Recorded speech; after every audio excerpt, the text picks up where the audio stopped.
మొదలు ఇంతకు ఆ భూములు ఎవరివి కొంచెం ఆ విషయం చెప్పండి, తర్వాత మిగతా విషయాల్లోకి వెళ్దాం. భూములు ఎవరివి అంటే కంచె గచ్చిబౌలి, మీరు అన్నారు నేను కంచె గచ్చిబౌలి ఓన్లీ సర్వే నెంబర్ 25. దాంట్లో 2330 లేదా 2303 ఎకరాల విస్తీర్ణంలో ఉంది. హైదరాబాద్ సెంట్రల్ యూనివర్సిటీ దాన్ని కేటాయించారు. కేటాయించిన తర్వాత గజెట్ నోటిఫికేషన్ అవన్నీ అయిపోయినాయి. Gazette notification by central government, accepted by state government. అది 1973-74 మధ్యలో జరిగింది, అయిపోయింది. అది మీరు చూస్తున్నారు కథనాలు. అయితే అక్కడ సింపుల్గా ఏమైందంటే ఇది ప్రభుత్వం రెవెన్యూ పరిధిలోనే ఉన్నాయి. మ్యూటేషన్ కాలేదు. ఏది హైదరాబాద్ సెంట్రల్ యూనివర్సిటీ పేరిట గజెట్ నోటిఫికేషన్ విడుదలైనప్పటికీ కూడా భూముల బదిలీ కాలేదు. ఆ సంస్థ పైన అంటే సంస్థకు రిజిస్ట్రేషన్ కానీ మ్యూటేషన్ కానీ, రిజిస్ట్రేషన్ అయినా మ్యూటేషన్ కావాలి. మ్యూటేషన్ రెండు, రిజిస్ట్రేషన్ కావాలి, మ్యూటేషన్ కావాలి. కాకుండా ఏమైంది, కేంద్రం ప్రకటించింది, రాష్ట్రం అనుమతించింది అన్నట్టు ఉంది. అంటే మోక మీద వాళ్ళు ఉన్నారు కానీ వాళ్ళ భూమి కాదు అన్నట్లుందేమో ఉంది. ఒకటి. రెండోది, దానిపైన హక్కులు రాష్ట్ర ప్రభుత్వానికి ఉన్నాయి. నైతిక హక్కు హైదరాబాద్ సెంట్రల్ యూనివర్సిటీ కూడా, మోరల్ నైతికంగా వాళ్ళకు హక్కు ఉన్నది. కబ్జాలు ఉన్నారు, మోకాలు ఉన్నారు కాబట్టి. కానీ రికార్డుల పరంగా రాష్ట్ర ప్రభుత్వానికి ఉంది. రాష్ట్ర ప్రభుత్వము విచక్షణ మీద ఆధారపడి ఉంది. విద్యకు, విద్యా వ్యాప్తికి, రీసెర్చ్కు, ఇప్పుడున్న హెచ్సియుకు ఎంత భూమి కావాలి, సరిహద్దులు ఎక్కడెక్కడ ఉన్నాయి, ఏ సరిహద్దు నిర్ధారణ లేదు. తర్వాత ఎంత భూమి కావాలనేది స్పష్టత లేదు. 2300 అవసరమా, 2300 ఎకరాలు అవసరమా? ఇప్పుడు అది పోయి చంద్రబాబు సర్కార్ హయాం నుంచి పోతూ 1700కు వచ్చింది. 1700 2000 పై చిలుకున్నది 1700కు వచ్చింది. ఒకప్పుడు అది సర్పేకాస్, నిజాం సర్పేకాస్ భూములు, లేకపోతే కంచె అసలు అక్కడ చూసిన వాళ్ళు లేరు, అక్కడ పోయిన వాళ్ళు లేరు. ఈవెన్ నా రిపోర్టింగ్ మొదలైన క్రమంలో కూడా అక్కడ అడవులలో అది ఒక క్రైమ్ ప్రోన్ ఏరియా అది. ఆ రోజుల్లో నక్సలైట్ తిరిగిన ప్రాంతం. ఆ రోజుల్లో అప్పట్లో రాడికల్స్ ప్రభావం ఉండే. 1900 నేను స్టార్ట్ చేసినప్పుడు 1991 నుండి స్టార్ట్ చేసినాము. చంద్రబాబు నాయుడు హయాం వరకు కూడా 2000 సంవత్సరం వరకు కూడా అక్కడ కదలికలు ఉన్నాయి. అంటే పెద్ద అడవి, అదంతా చాలా పెద్ద అడవి.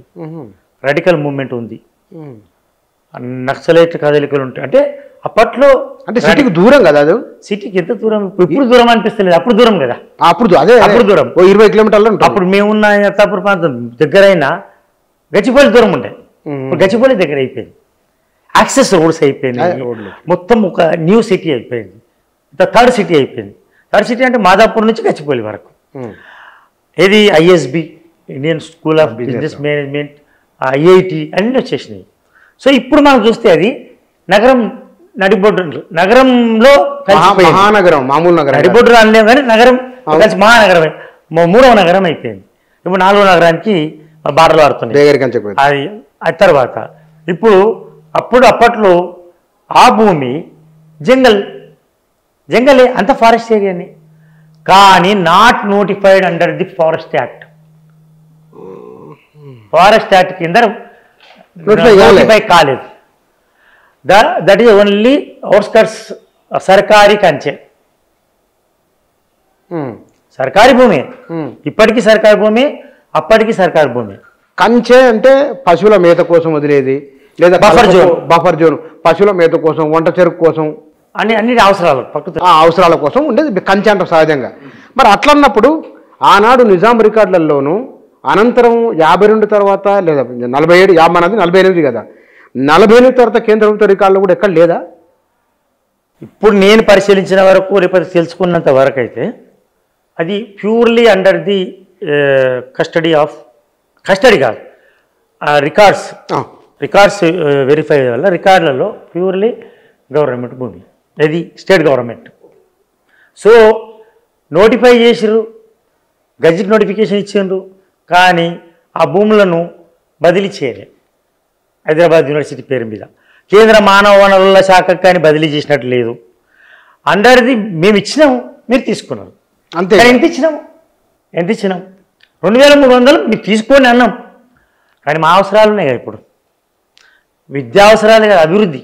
ఇప్పుడు అభివృద్ధి ముఖ్యమా, విద్య ముఖ్యమా, పర్యావరణం ముఖ్యమా?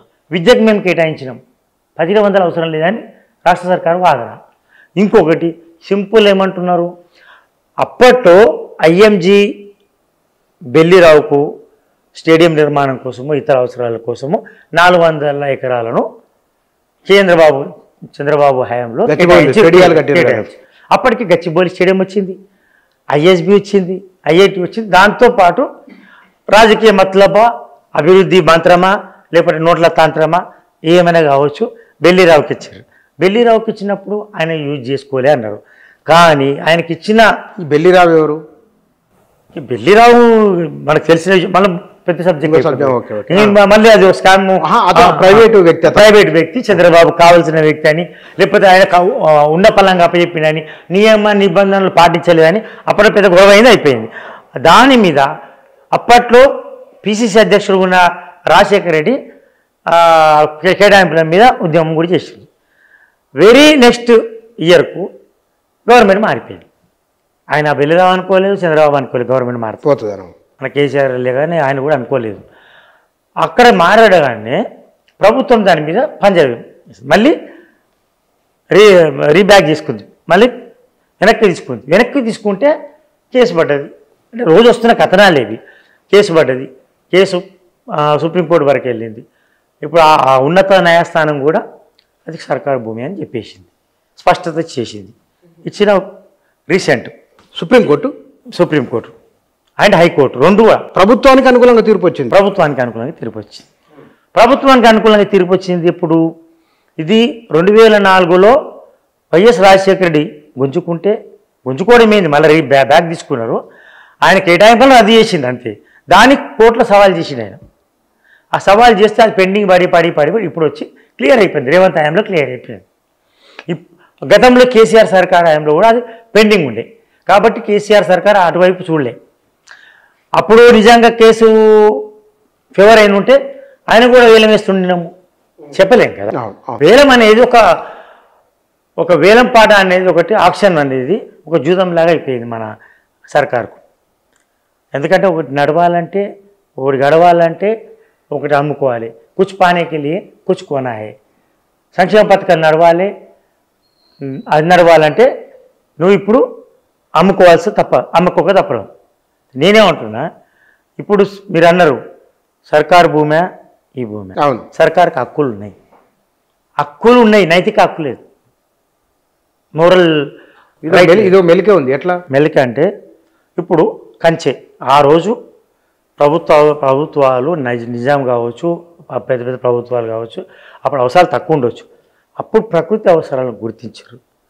కంచె, buffer zone, conservation zone, forest and reserve forest, ఇట్లా భూములు కేటాయించారు.